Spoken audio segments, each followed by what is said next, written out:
Allahu Allahu Allahu Allahu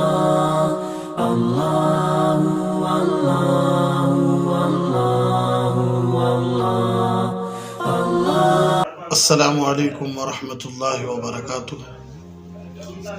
الحمد للہ وکفا وسلام علی عبادہ الذین اصطفى، اما بعد فاعوذ باللہ من الشیطان الرجیم، بسم اللہ الرحمن الرحیم۔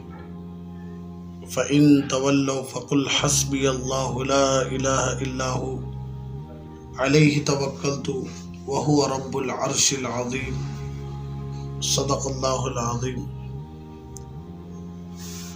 اللہم صلی علی سیدنا محمد وعلی آل سیدنا محمد وبارک وسلم۔ اللہم صلی علی سیدنا محمد وعلی آل سیدنا محمد وبارک وسلم۔ اللہم صلی علی سیدنا محمد وعلی آل سیدنا محمد وبارک وسلم۔ اللہ رب العزت کا ہم جتنا بھی شکر ادا کریں کم ہے، اس لیے کہ اللہ رب العزت نے ہم سب کو مبارک مہینہ، عظمتوں والا مہینہ، رحمتوں والا مہینہ، برکتوں والا مہینہ، مغفرت کا مہینہ، آگ سے آزادی کا مہینہ نصیب فرمایا۔ پچھلے سال کرونا وبا کی وجہ سے ہم مسجدوں میں جا نہیں سکے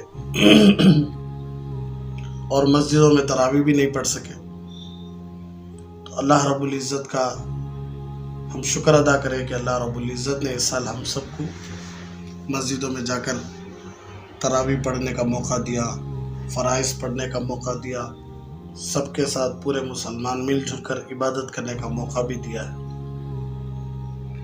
تو ہر سال کی طرح پچھلے سال تو سورہ یوسف کی تفسیر چلی تھی، اس سال انشاءاللہ قیامت اور قیامت کی ہولناکیاں اور میدان حشر کے جو واقعات پیش آنے والے ہیں، انشاءاللہ پورا رمضان اس کے بارے میں تفصیلی بات چلے گی۔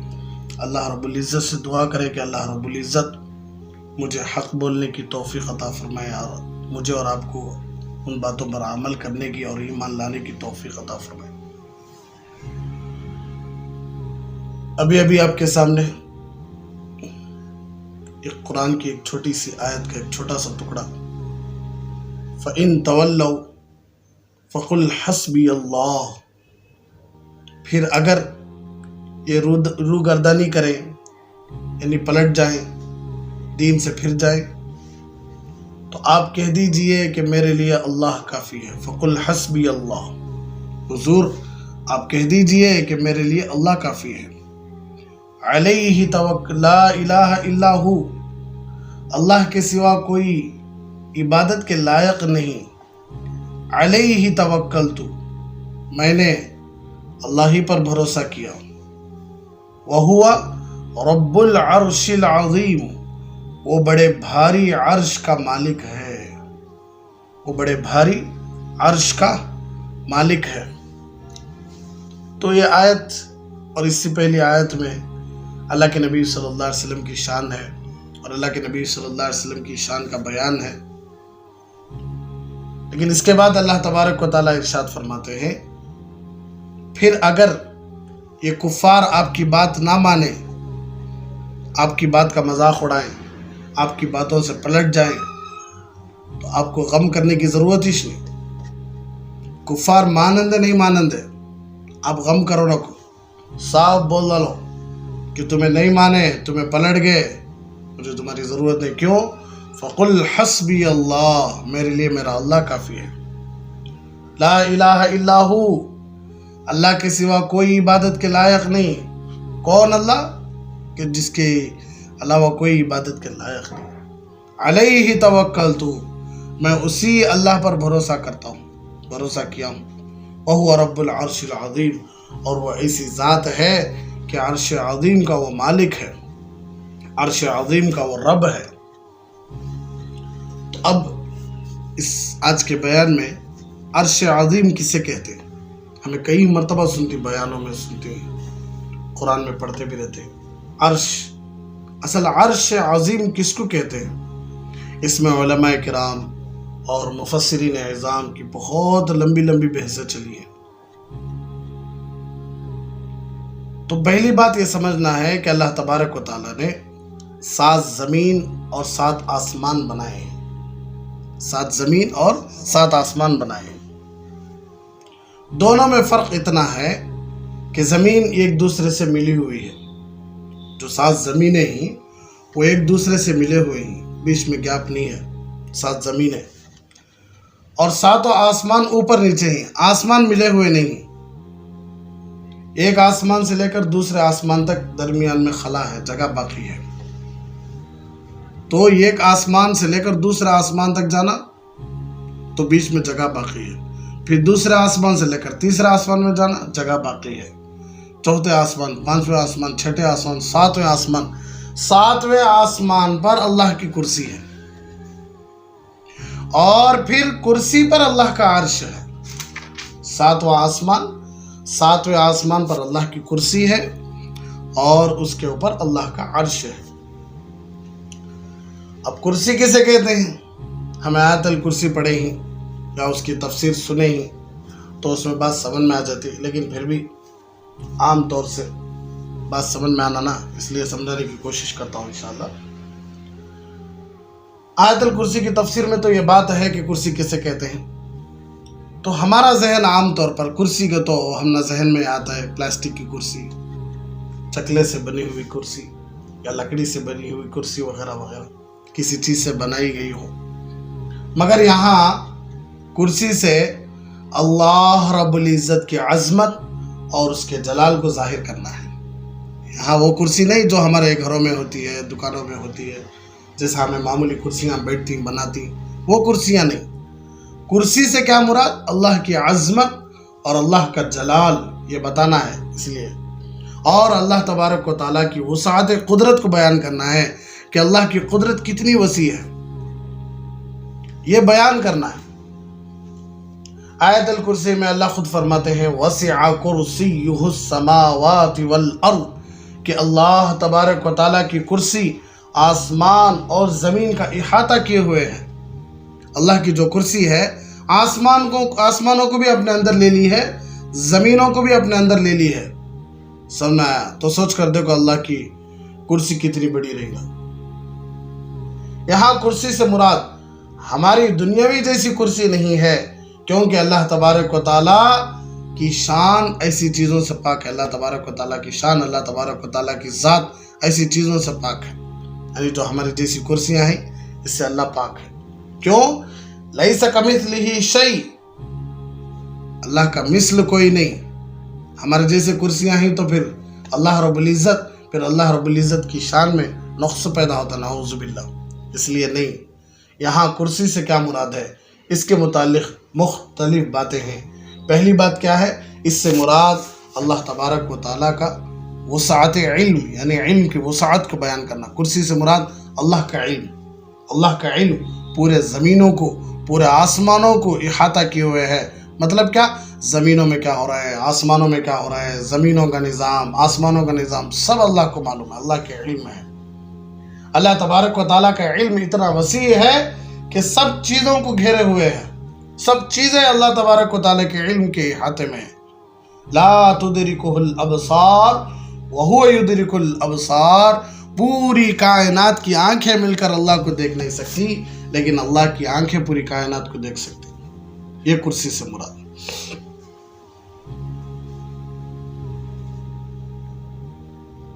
تو آنکھیں اس کا ادراک نہیں کر سکتی، لیکن اللہ تبارک و تعالیٰ کے نزدیک سب کچھ ایسا ہے جیسے ہمارے سامنے کوئی چیز ہے، جیسا ہمیں دیکھ سکنی ہر چیز کو، ایسا اللہ تبارک و تعالیٰ پوری کائنات کو دیکھ سکتا ہے۔ اور اس کے دیکھنے میں ہماری آنکھیں غلطی کر سکتی ہیں، لیکن اللہ کا علم اتنا وسیع ہے کہ سب کا احاطہ کیے ہوئے ہے۔ سمجھا؟ دوسری بات کیا؟ وسع کرسیہ السماوات والارض کہہ کر اللہ تبارک و تعالیٰ وسعت سلطنت کو بیان کرنا ہے، اللہ تبارک و تعالیٰ کی سلطنت بیان کرنا۔ جیسا ہمیں بولتی ہیں، پارٹیوں کا نام لینے کی ضرورت نہیں، پالیٹکس میں